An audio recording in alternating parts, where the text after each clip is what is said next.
In a competitive world, average won't cut it. The Success Launch Point shows you how to stand out, deliver massive value, and rise above the crowd. With on-demand courses, expert coaching, and a community focused on growth, you'll accelerate your career and your paycheck. It's time to level up. Check out modernobserver.com/launchpoint.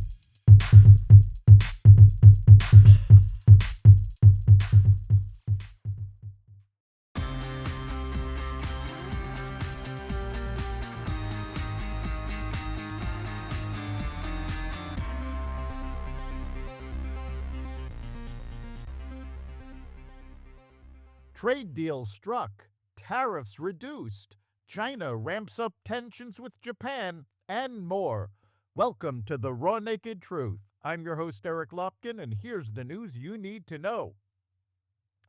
President Trump signed an executive order Friday cutting tariffs on scores of products in a bid to lower some grocery prices, following frustration from voters over exceedingly high costs. The products that are no longer subject to tariffs include coffee, tea, beef, bananas, tropical fruit, wood, and iron. The move comes one day after the administration announced it reached framework agreements with Argentina, El Salvador, Ecuador, and Guatemala. The agreements are meant to bring tariff relief to products that cannot be produced in the U.S. The U.S. and Switzerland have reached a trade deal, U.S. Trade Representative Jamieson Greer told CNBC on Friday.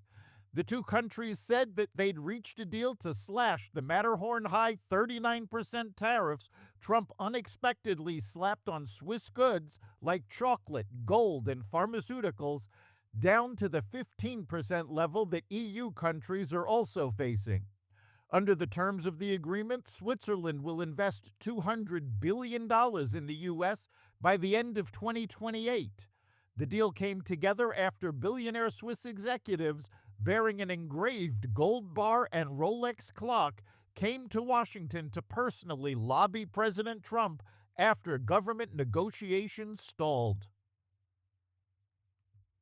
The Federal Aviation Administration's flight reduction emergency order officially ends Monday morning, allowing normal operations to resume nationwide, according to officials. The order was lifted at 6 a.m. Eastern Time Monday, following recommendations from the FAA's safety team. The decision came after safety reviews and improvements in air traffic control staffing levels across the U.S., according to a Sunday announcement from the FAA. I want to thank the FAA's dedicated safety team for keeping our skies secure during the longest government shutdown in our nation's history, and the country's patience for putting safety first, Transportation Secretary Sean Duffy said in a statement.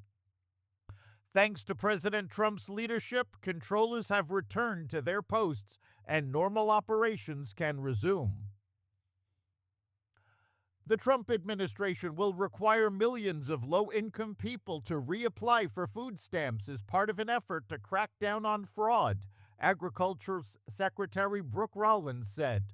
Rollins told Newsmax on Thursday that she plans to have everyone reapply for their benefits, make sure that everyone that's taking a taxpayer-funded benefit through food stamps, that they literally are vulnerable and they can't survive without it. This brings SNAP benefits in line with government programs like Social Security Disability and Medicaid, which require recipients to recertify on a regular basis. The Pentagon announced the launch of Operation Southern Spear, a military mission targeting narco-terror networks across the Western Hemisphere.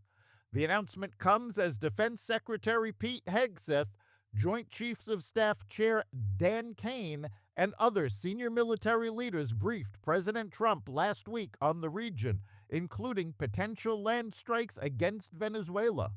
Also last week, the U.S. military conducted its 20th lethal strike against an alleged drug trafficking boat, making a total of at least 80 people killed since the counter-narcotics campaign began in early September.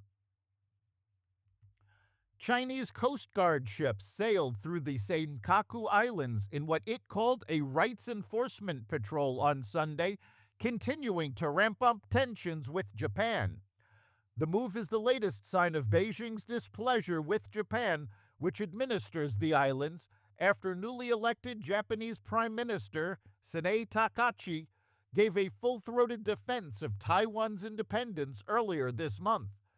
She vowed that any attack by Beijing on Taiwan would warrant a military response from Japan. China Coast Guard vessel 1307 formation conducted patrols within the territorial waters of the Diaoyu Islands. This was a lawful patrol operation conducted by the China Coast Guard to uphold its rights and interest, China's Coast Guard said in a statement. In the days since Takaichi's November 7th statement on Taiwan, Chinese officials have summoned Japan's ambassador and warned Chinese citizens against traveling to Japan. China's defense ministry also vowed that any Japanese intervention would be ineffective in protecting Taiwan. A memorial in Jerusalem for slain conservative activist Charlie Kirk on Sunday became a declaration of purpose as hundreds of Israelis and American visitors vowed to continue the work he began, according to a report. The press service of Israel reported that roughly 300 people, including Israeli officials, clergy, and U.S. Christians, gathered Sunday to honor the Turning Point USA founder who was shot and killed during a speaking engagement at Utah Valley University in September. Many said the event felt less like a memorial and more like a mandate.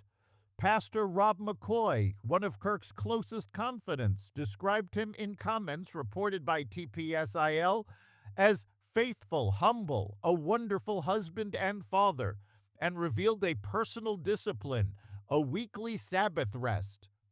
He found unbelievable freedom in turning everything off from Friday night to Saturday night. No one could reach him, McCoy said. That rhythm grounded him. Russia's first humanoid robot was showcased to the world Wednesday, with the unveiling dramatically cut short after it tripped within moments of stepping onto a Moscow stage. Video of the spectacular fall went viral after the robot, called Aldol, entered the stage to the theme song Gonna Fly Now from the movie Rocky. During the event, organized by New Technology Coalition, Aldol staggered before raising its right arm in what looked like a friendly wave. As the AI-driven humanoid wobbled again, it can be seen on camera falling face first just seconds into its introduction. 2 in 5 young American women want to leave the land of the free permanently, according to a new Gallup poll, rising from 29% to 40% in 2 years. Approximately 1 in 5 Americans surveyed overall said they would consider leaving the United States. All participants were asked, ideally, if you had the opportunity, would you like to move permanently to another country, or would you prefer to continue living in this country? 40% of women aged 15 to 44 voted in favor of leaving, while 19% of men within the same age bracket agreed with that perspective. 16% of women aged 45 and older would like to emigrate, compared to 8% of men of the same age. 20% of U.S. adults said they would like to leave. However, Gallup noted a desire to leave did not necessarily equate to actually doing so. That's the Raw Naked Truth. You can catch every episode of the Raw Naked Truth Daily News Brief, as well as our sister podcast, Carnivore Radio, with news analysis and commentary, and the rest of the Exvadio podcast network at exvadio.com, the Apple Podcast app, YouTube, Rumble, Spotify, iHeartRadio, Audible, Amazon Music, and other platforms that respect freedom of speech. We'll see you next time.